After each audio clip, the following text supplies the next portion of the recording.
most of my friends who be like, what you do now? You not in radio no more. You a scrum master. What's that? They have no idea what the agile methodology is, what scrum is, what Kanban is. I don't daydream, I just do dreams. Built to fire, no camping. Imagine your next chapter for uncommon paths. It's the roadmap. With special guests you can learn from, more valuable than a treasure chest. Unlocking knowledge, catch fire, turn impossible to a playground. Difficulties we do them in like a pool table, got holes for 'em. Inspiration, catch fire, find your passion and live for it. Start bold, it gets harder, dig further.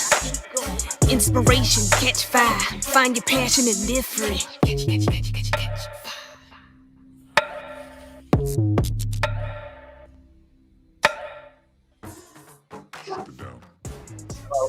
Tonight, live with GeNella and our co-host Devontae. So we're really excited to be here.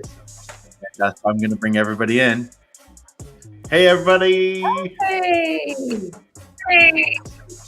Happy Wednesday! It's Catch Fire Night. I'm so in love with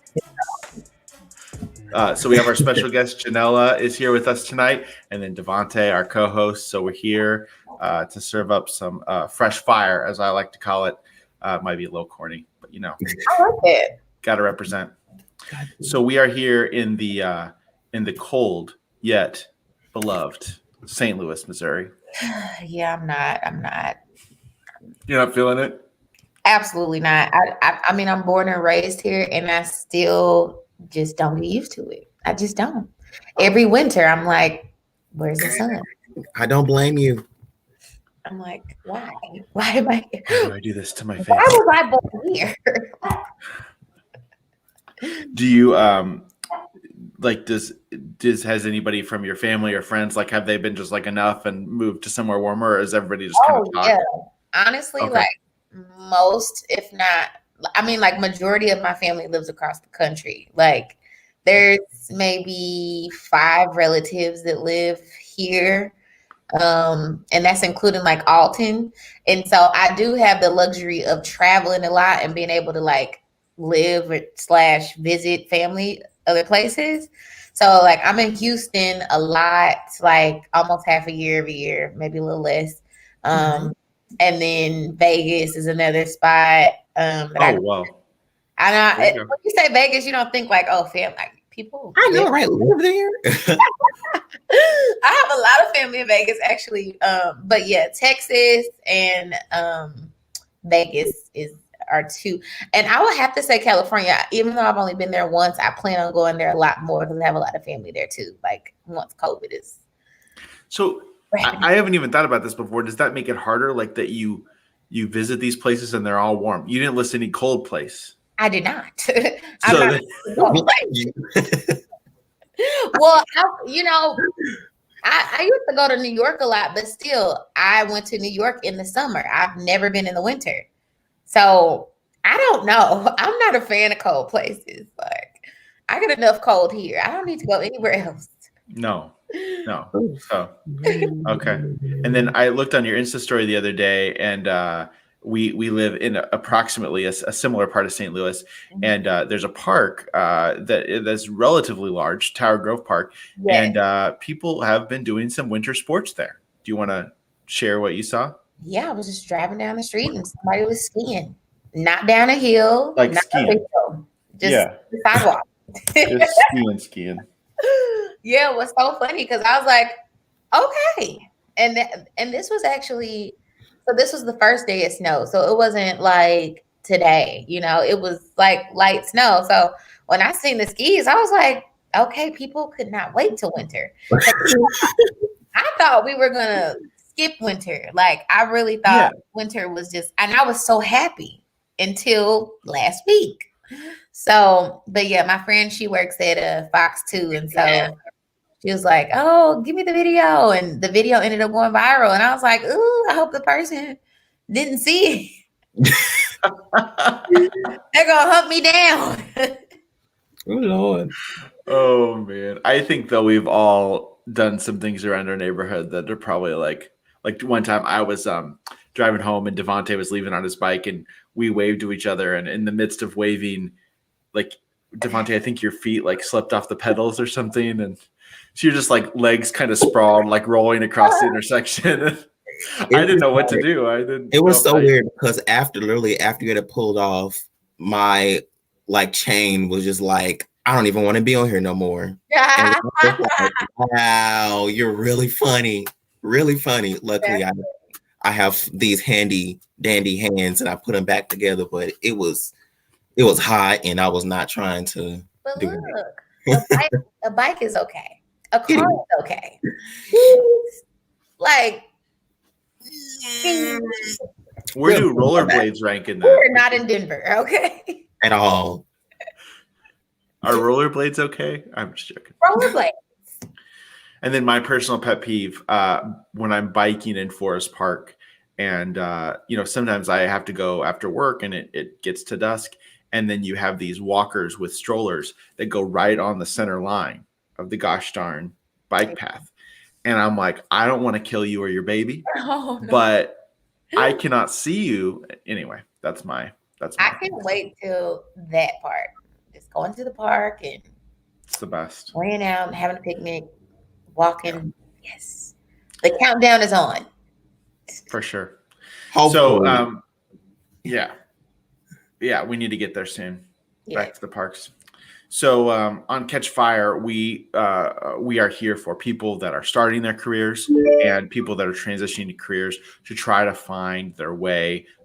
Maybe not even faster, but using less resources. We want people to get to where they're going with a spring in their step. And, we can't overlook how diversity and lack of diversity shape the workforce. We can't overlook how some people have it easier than others. And so this show is to try to tell stories of people that have taken non-traditional paths and been successful so that we can all have an easier time and kind of, as I say, feel our way in the dark together, but maybe just get to the light switch a little quicker, kind of a thing. So we talk about, and this is formula of who you serve, how you serve, what you need to serve. And sometimes we do that kind of verbosely through stories and meeting these folks, but really excited to have y'all, and GeNella, really excited to have you all here tonight. So I'm happy to be here. So nice. Buddy is here too. So if you hear bark, perfect. Buddy. Do you know what like breed of dog Buddy is? Or he's a Yorkie, and he's just perfect. Come here. Oh, that makes total sense. Come here. Perfect. Yorkies are perfect. Oh, cute. And he has a sweater. Say hello since you want to bark in the background. Yorkies are like the cutest dogs, and then they have this personality. Maybe does your Yorkie have a strong?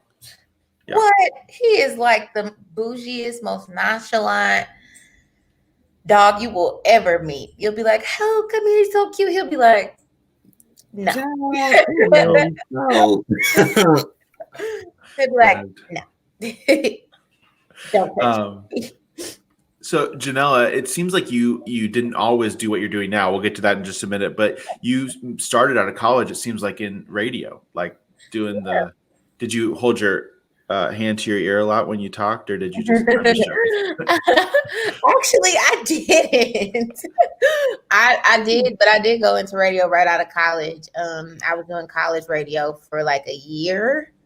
And then did some networking, was kind of like in a portfolio type of class where it put me in front of some peeps at the radio station, and they enjoyed my presentation. And then I kind of had like another contact. So I was kind of hitting the station in two like ways. And the program director at the time, he liked my personality. He mentored me maybe like my last month of college, maybe last 2 months of college. And then right out of college, he hired me as a board operator. And I did that for like 3 months. And then I was able to go on the air overnight. So yeah, it was a smooth transition right out of school. And let's be clear, I went to community college. So we're talking about an associate's degree from Florissant Valley. Yeah. And that's okay. So did that feel at the time like a break or something that, kind of kickstarted you? Or? Oh yeah, absolutely. I mean, I was employed at one of the top like media companies, especially like in the Black community. Like it was a big deal. That was it still is the hottest radio station like in St. Louis, and then later in my career, I was able to like syndicate in a sense in Detroit, Michigan. So I was able to do radio in 2 markets, even though I was still here. But yeah, it was a big break for me. I didn't go back to school because why? Like I just took my time and, reaped all the free stuff because that was something I promised myself. Even to this day, I was like, I want to get all the free stuff before I commit to going back to school to get a degree. Like, I'm going to make sure I milk everything. And that was the case. I was able to go to school for my associates on like a Pell Grant. And so when I got out of college or, community college, I had no loans. So going straight into radio after that, oh yeah. I was like, I'm gonna sit here for a while. Freeze him. Wow. Devontae's our hype man too. So if you feel some extra hype from Devontae. I need the hype. I'm normally the hype man, so thank you. Most definitely. I need a hype man. Yeah. Don't get me started.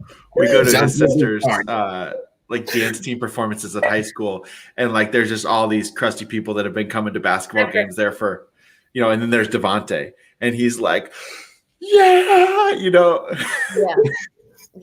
It's just like it's a little private school privilege, private school or whatever. But the girls were serving. They was giving what was supposed to be given, and the audience was not at all. So every time I go, I act a complete fool. As you should. They need to. As I should. Yes. So he's kind of a local celebrity, which is kind of fun. So, but anyway, so I want to loop back on the Pell Grant thing is amazing. So, I mean, no matter how you do it, because I know everybody's going to be in a different boat of how they, where they are financially and how they approach school. But was it a strategy of like, what can I do with the money I have? Or how did you frame up, getting your associate's degree and choosing that path? I did not know, because my mom and dad were and still are successful. They did not go to college.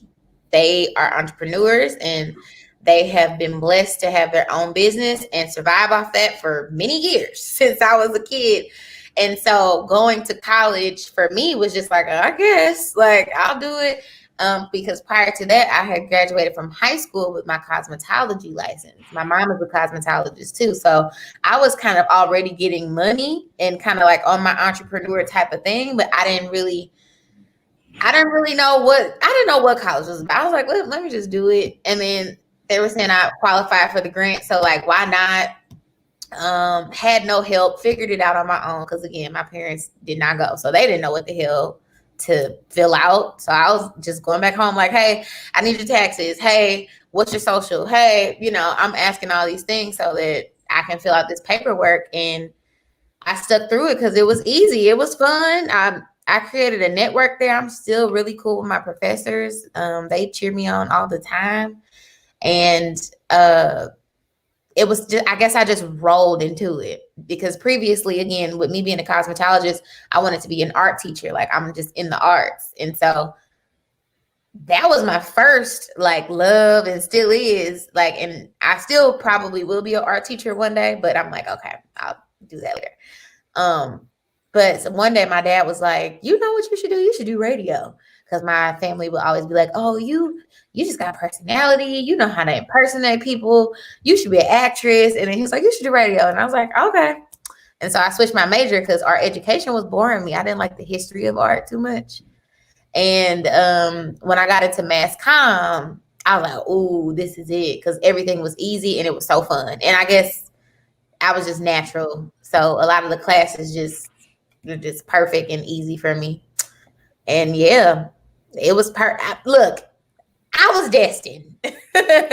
Yeah. Well, I think the thing though that I didn't understand just from, we haven't talked that much before this interview. So I just was reading some stuff about you, but your parents were both entrepreneurs. So, I mean, we're talking a little bit about kind of the dots, right? Like high school, right, college, or, radio. But But I want to go into the connectivity really quick. I mean, the fact that your parents are both entrepreneurs, it just seems like from hearing you talk that there is some kind of legacy that they've built into you of what you said, applying for college was easy. I don't know if I've ever heard anybody say that. Talk about like what kind of helped you through that, or motivation, or what would you, how would you label that? I guess it is like that go-getter mentality with them, kind of like always being like just what's next. My dad always stayed on me about reading. I'm a big reader. I'm a big researcher. I love history. So I guess it was easy for me. And you know what? It may not have been easy at the time, but looking back, it felt easy because I'm just a resourceful person. Like if I need to know something, like I don't wait on anybody, because really I'm impatient as well. So if I ask you for something and I don't receive it in 5 to 7 business days, forget it. Or not even then, I'm already researching because you're coming up on the due date. So I'm always like 2 steps ahead. So I think that it's just my personality and my nature, and just what they've kind of put in, the hustle and the bustle and the go-getter, that I think I got that from. And I've never really thought about it like that. So thank you for that question. I think there's something there, because there is a what's the word? Like inertia or momentum that I'm just kind of seeing through the cracks here. Like that you were going to go someplace. It was kind of like where you were going to go. Right. I think that's insanely valuable. Like it's easier to kind of turn the wheel sometimes than it is to. So and I always say that, like, I definitely had a blessed like childhood. But I don't even mean like financially. I just mean like the nuggets that I got along the way. I can't even tell you what they are or where I got them from.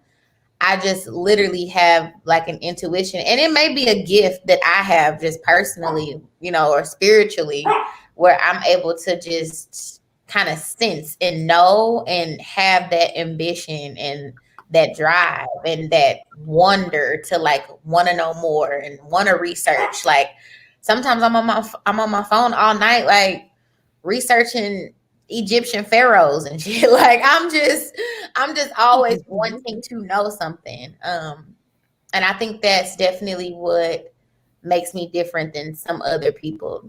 I don't stop at a certain answer. I'm always looking to know more, which takes me back into mass communications and like journalism. And that's probably why it was so easy for me, is because it takes somebody who's inquisitive and wants to know more to be in that field. So that's for connecting. The dots. Yeah. Well, and it's there in retrospect, it seems like, at least in my experience, it's always a little easier to see how they connect. Yeah. Looking backwards, looking forward, sometimes it's like, holy cow, like how is this gonna work? Right. There's the Indiana Jones scene, when he has to step out on that bridge that's invisible. Right. Sometimes life looks a little bit like that. Yeah, always looks like that. We don't know. Yeah. It's true.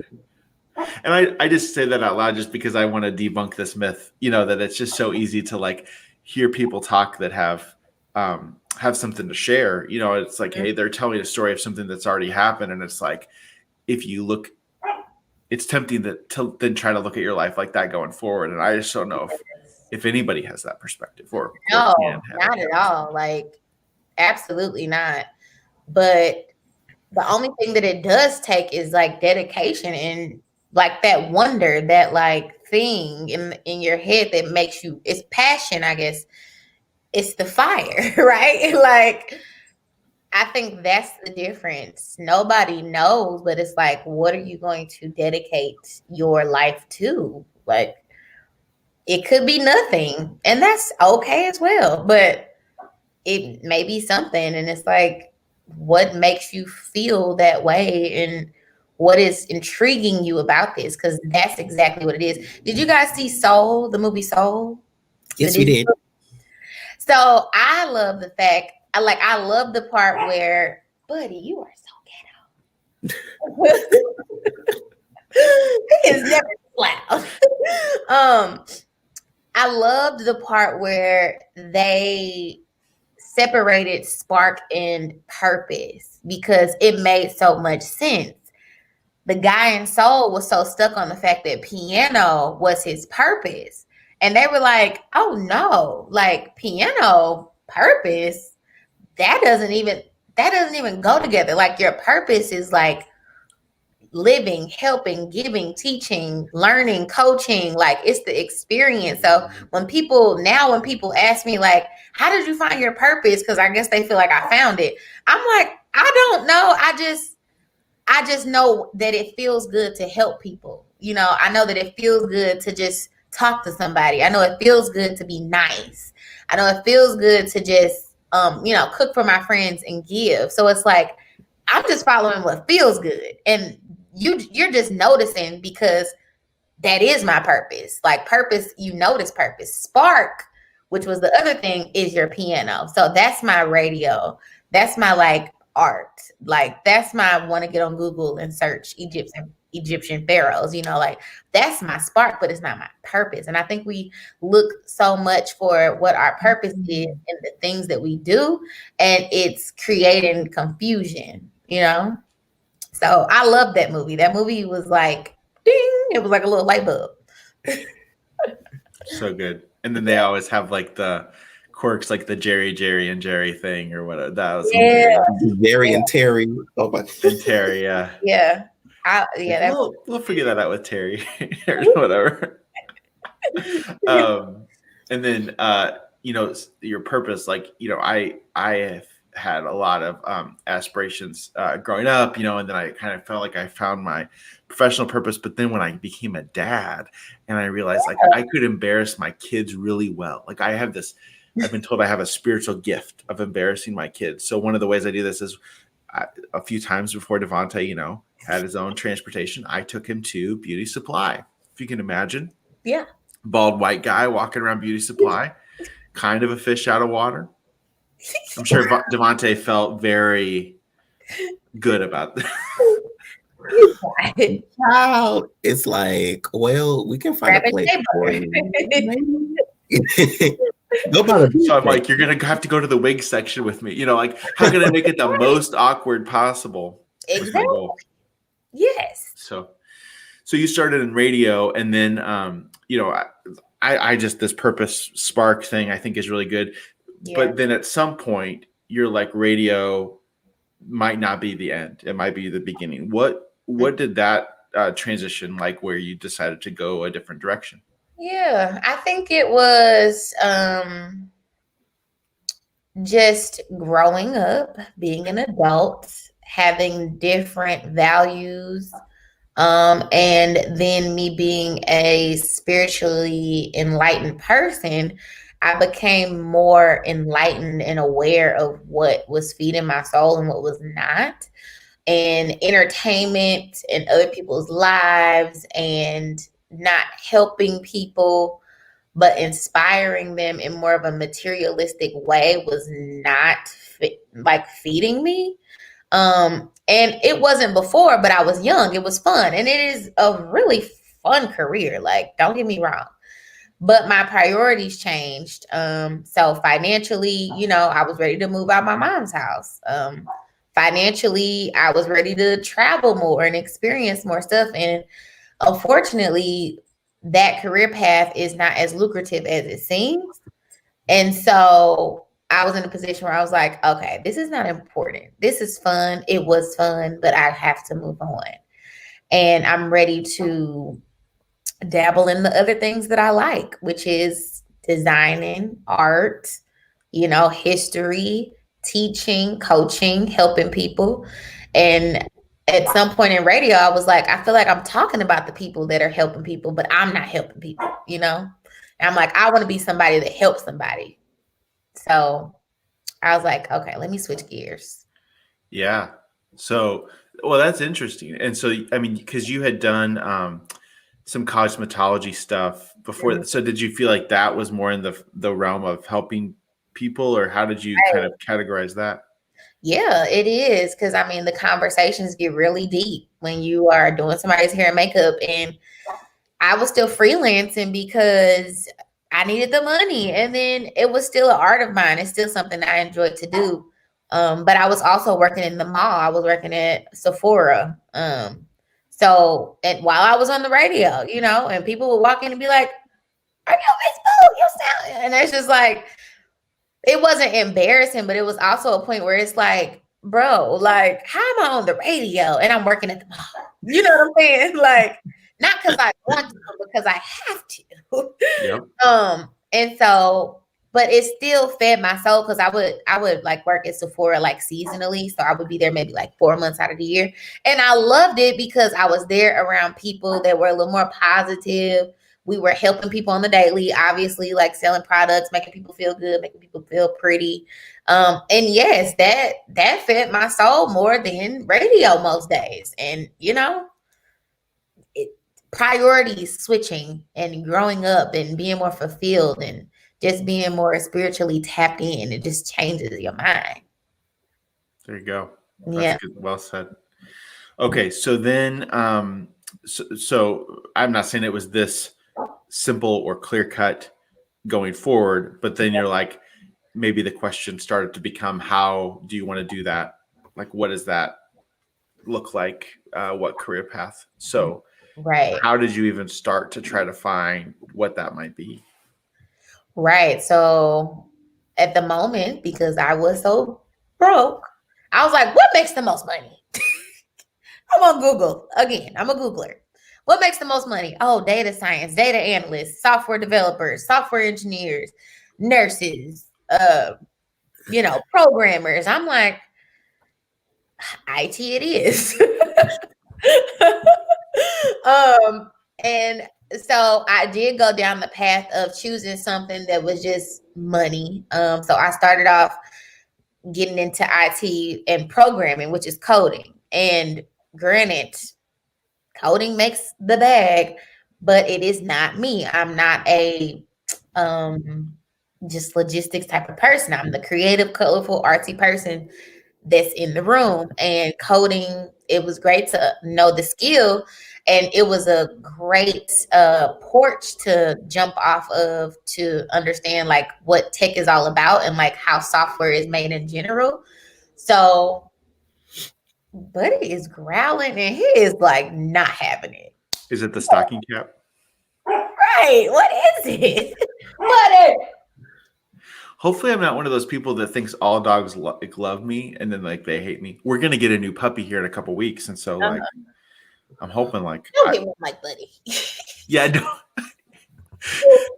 Can Buddy understand what you're saying? Right? If the dog ever becomes. He is not a kid. He is about 50 years old. So he should be ashamed of himself. But yeah, so I started programming and it helped open the doors to what software development was. And it helped me find my niche in IT. And so I was like, how can I be artsy in this? Because coding is not it. And so that's when I discovered like front end development, which deals more with the look of a website. I started dabbling into user experience design, which encompasses like how you navigate through a website and how colors and shapes and stuff like that psychologically help you maneuver through a website. So I was like, perfect, that's it. So I embarked on a journey to do UX design and front end development because it was more artsy. Loved it. Got out of a program where, you know, I would have been offered a job for that, but the universe and manifestation took me on a whole nother path to being a scrum master, which is what I am now. And this is literally the perfect position for me in IT. Like, I had no idea what it was prior to me like going into my program for UX design. No idea. But was presented the opportunity, did some research, did some Googling, and was like, oh, I could do this.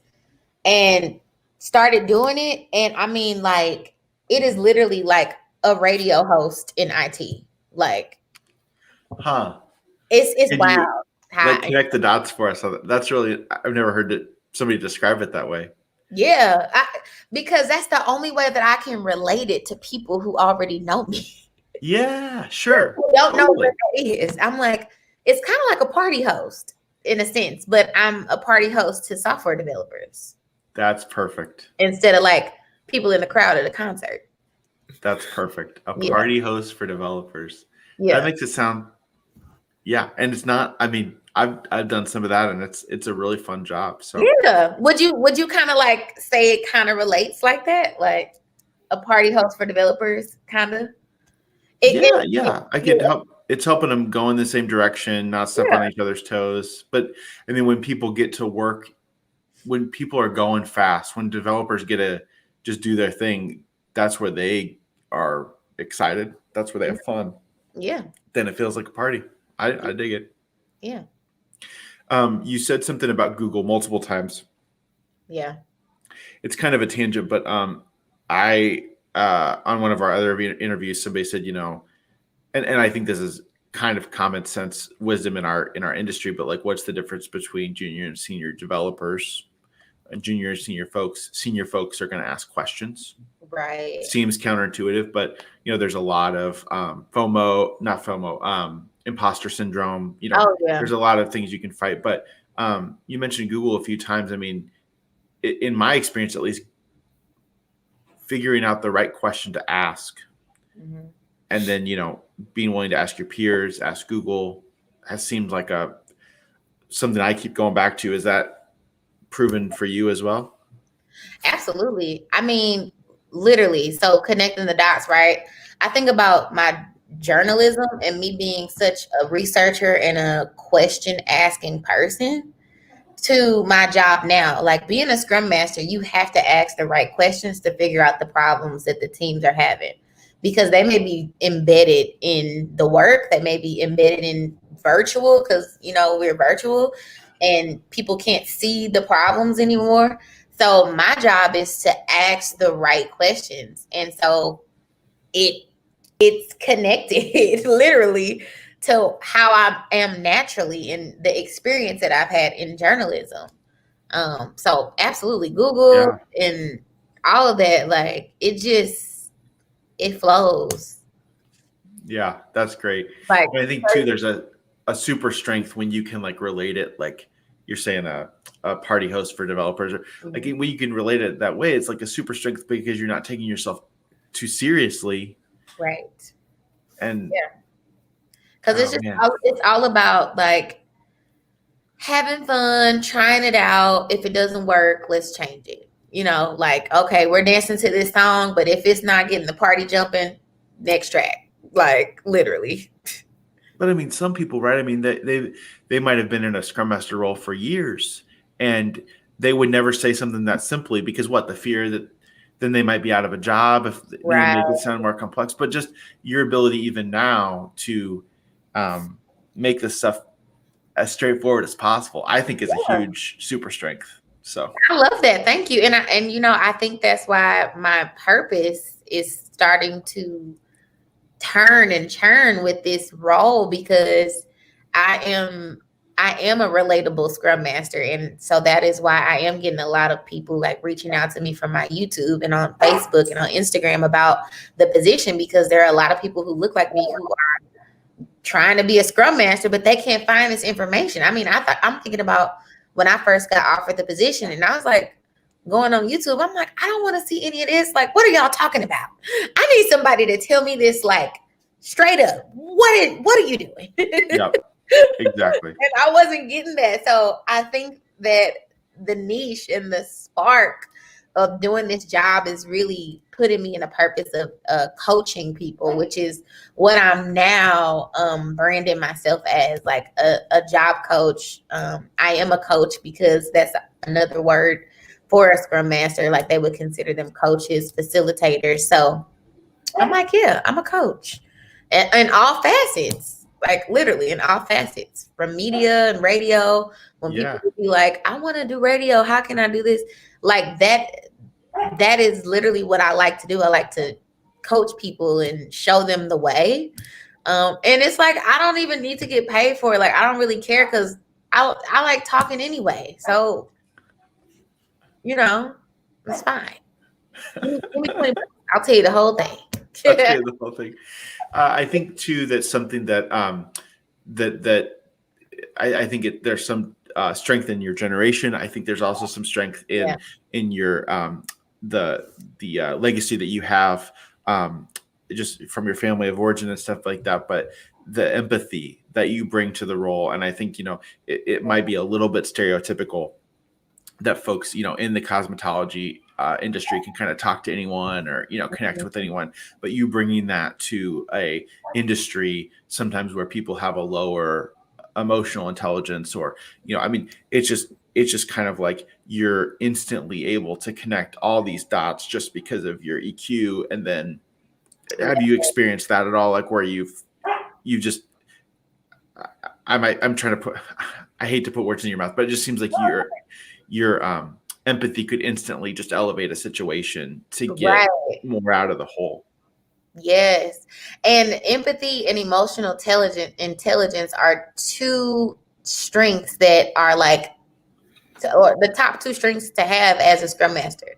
Those are the things that would pop up all the time when I would like research what they do and like the soft skills that they need to have, empathy and emotional intelligence. And I'm confident in saying that I naturally have that. Like, even when it comes to my friends and my family, like, I can just sense something and see it and try to do something about it without like overkilling it, Like, I know when to move and when to not in a situation. It's the intuition that I was talking about and like the wanting to know more that I was talking about earlier. So yeah, it flows. You onto something. That's cool. And then so people are like, okay, I'm sold, like maybe I'm not going to do maybe exactly what GeNella is doing, but like, I'm going to do something different. But like, how the heck did you go from Googling something to, to getting paid? Like, there's a lot there. Can you kind of help us connect the dots? What was your progression like?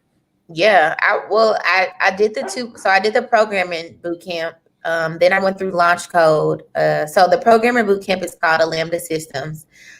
James Hill is the instructor who's still my mentor. Love him. He is like amazing. Then I went through LaunchCode, CoderGirl, and that's where I learned UX. And so at the end of the program, it's not promised, but we're told that there's opportunity for jobs at the end. COVID hit in the middle of my cohort, and I ended up getting an email about the job of a Scrum Master, a UX designer, or a product owner. I researched all three, even though I was already going to, the cohort for UX design, but I was like, let me make sure. And honestly, this is the opportunity for me to say, like, imposter syndrome set in, right? Like, you would have thought I would have went for a UX designer because that's what I was in the cohort for, but I did not. Well, after like researching and just like looking at the skill set, I was like, I think Scrum Master is something I could do better than a UX designer because I was just getting the skills as a UX designer. And something is, so it's my spark, right? Like, I was talking to another brand designer. I like doing these things for myself. I like designing for myself. I like painting for myself. I like doing graphic design on my Instagram for myself. I don't really like doing it for other people. So I'm kind of glad that I did not pick that because I don't know if I would have been able to take orders in an art type of way because I'm so sensitive about my stuff, like, yeah, don't talk to me about how this should look. This is how it should look. Like, I was like, okay, yeah, Scrum Master is the soft skills just matched mine. And I was an apprentice for 3 months. So coming out of that cohort, we had to be an apprentice. So I was still employed under LaunchCode, but I was working at the company I'm at now. And there was an opportunity for growth and for full time. And I did some manifesting. I actually did not get the job at first. I was like, wow. But I just felt something in my soul. I was like, oh, well, they're going to call me. I just know they're going to call me back. Because they were like, but stay on hold because you're like the first runner up and some people's background checks don't go through. They telling me all this stuff. And I'm like, okay, yeah, because that's exactly what's going to happen. Yeah. I just knew it. I just was like in my bag. I'm like, y'all got me messed up. And like the next week or two, I got the call and they were like, yep, somebody's background check went through. I was like, I already knew. Thank you. Let me get that. Like, perfect. So ended up going through with it. And now I'm full time and I've been there for 8 months, which is crazy because COVID, takes time out of your brain. So if I feel like this is still my new occupation, but it's not. I've been here for almost a year. I have never heard somebody say it that way. COVID takes time out of your brain. I resonate with this. Yes. It's like, what is it called? It's anesthesia. Like, literally. Yeah. You wake up and it's like, huh? What? What was it? Why is it? Where am I? Literally. Oh, man. Yeah, that's really okay. So, kind of now switching gears one more time to kind of like talking to some advice for people that are either just starting out or again switching gears. I don't want to, if you're switching gears, you're going to bring a lot with you. So I'm not trying to diminish that, but just, some of these inflection points have some patterns. The first thing I want to ask is some of your confidence could sound a little bit like another thing that's like arrogance. Maybe. Mm-hmm. How would you talk about the difference between the confidence? Like, you're like, I'm just sure they're going to call back. Right. Mm-hmm. And if somebody like bombs an interview and they say that, they don't really have that much self-awareness or something like that. Like, how would you describe the difference between kind of like the confidence and the arrogance or, whatever words you would use there? Yeah. Oh my God. It's so funny. Real quick. Like my friend earlier today, she complimented me on, how she was like, I just love how you help people and like how you like just do what you do and you don't brag about it. Like you're just a good person. And I was like, thank you. Like that just like touched me. So I think it goes back to not even thinking about the fact that you're arrogant. Like I don't even think about that because it's not coming from a place of arrogance. It's genuinely coming from a place of confidence. And then I did a lot of spiritual work. So when I say manifesting, I mean like writing things down numerous of times, lighting candles, praying. Like real manifesting. I don't mean like, oh, that's right. You say it, it's going to happen. I mean, like I was doing real work. Like I was meditating. I was working out. Like I was prepping for this shit because my career, it was my time. Last year, I got the job last year. I started the programming boot camp, the first one, in the beginning of 2019. So I had been on my IT journey for damn near a year and a half by then. I was beyond ready to make the leap, like beyond. So that was my first opportunity, but it wasn't the first, like my first part of like wanting to jump. Yeah. So I had no choice. Like I was like, I'm prepping for this. Like it's a marathon. Like I wasn't playing. So I think that's the difference. Really, truly, genuinely wanting something, asking the universe for it because it's going to know if you need it or if you want it truly or not. If it's for materialistic reasons or if it's like genuine, like, it's just in the works, So you're just not gonna manifest something that you want for greed or that you want to show off, like. Yeah. And so like what I'm hearing, just to try to put the pieces together for everybody and tell me if I'm off base, but it's like you're researching enough that you know what you're getting into and you know how to prepare. Then you're doing the work of preparation. Yeah. So then when you're waiting for them to call you back for a specific job, it's just like, which job is going to be the best job because you're prepared and you knew what you were preparing for. Yeah. I knew what I was preparing for. Like although I obviously had not heard about what a Scrum Master was like maybe a month prior to that, it was just the fact that you got to know your strengths. Like, you just got to know your strengths. I knew that going into the interview, okay, I may not know how to be a Scrum Master today, but you can tell in the way that I'm talking and in the way that I'm moving that I'm a self-starter. I'm willing to learn, and I got a good, genuine personality. And it's like, if you don't want somebody like that on your team, which a lot of companies are hiring people with more soft skills than hard, then like, I don't even want to be at your company. Like, I don't even want to be there if you don't want to hire good people. Yep. And then the other thing that strikes me, not to go, belabor the point too much, but when you went to radio, you had something in cosmetology. So it seemed like you were continually building, like you weren't just, I'm here, I'm not, I'm sitting in my bedroom and now I want to be a Scrum Master, somebody. No. It was like phases. They link together in some way, form, or fashion. But like, I always say that I want to live my life in chapters. So like earlier, I said that I will still be an art teacher at some point in my life. Like, I don't look at life as just something you just got to be this one thing and then move on. Like, I will hang up my Scrum Master hat one day and be an art teacher. Like, cool. And it's nothing wrong with that. Like, because you have so many sparks, right? You got so many things you want to do. Why not try to do all of them while you're alive? Why pick the one that makes the most money and stick with that for years? Like, that's boring. And also, if it's helpful, if you really want to get a hat and call it your Scrum Master hat, I think that I've tried that a few times. I got a captain's hat, like a sea captain's hat, when I was supposed to be a bus captain for a work trip, and it was insanely fun.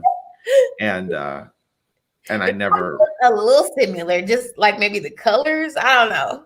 Yeah, but if you go to like, I mean, if people are watching, nationally, they won't get this, but we have Johnny Brock's right in the neighborhood, and if you go to Johnny Brock's, the amount of hats that they have, I mean, they have all these costumes, but I mean, you can get whatever hat you want. So, so if you need hats, Johnny Brock's. Okay, and then keep going with this.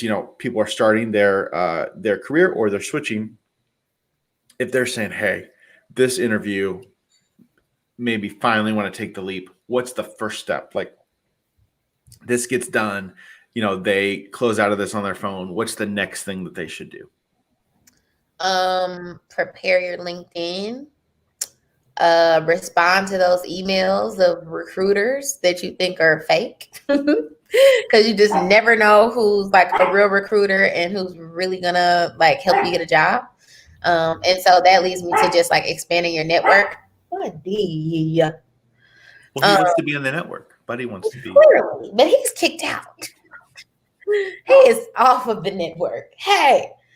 So yeah, LinkedIn, expanding your network. And that kind of goes together. So, and I mean like Facebook groups and Twitter hashtags and Instagram hashtags, like stuff like that, because that's probably, I mean, we hear this all the time. It's not what you know, it's who you know. Unfortunately, this is kind of true. I did not know anybody to get into my position, but I feel like the networking I had done in my cohort and the impact that I had and the relationships that I had built with my mentors and people outside of the students, they supported me 1,000%. And who's to say that somebody didn't say something for me to get the job? I don't know. That like somebody's background check failing might have been a lie. Like, I don't know. But they were very supportive of me. I mean, all the way down to like me getting my certification. I failed the first time and my mentor paid for the next one. Like, so I think that going out there, responding to those emails, responding to those DMs, stuff like that, like, do that. Cool. Wow. Well, this was fun. Yeah.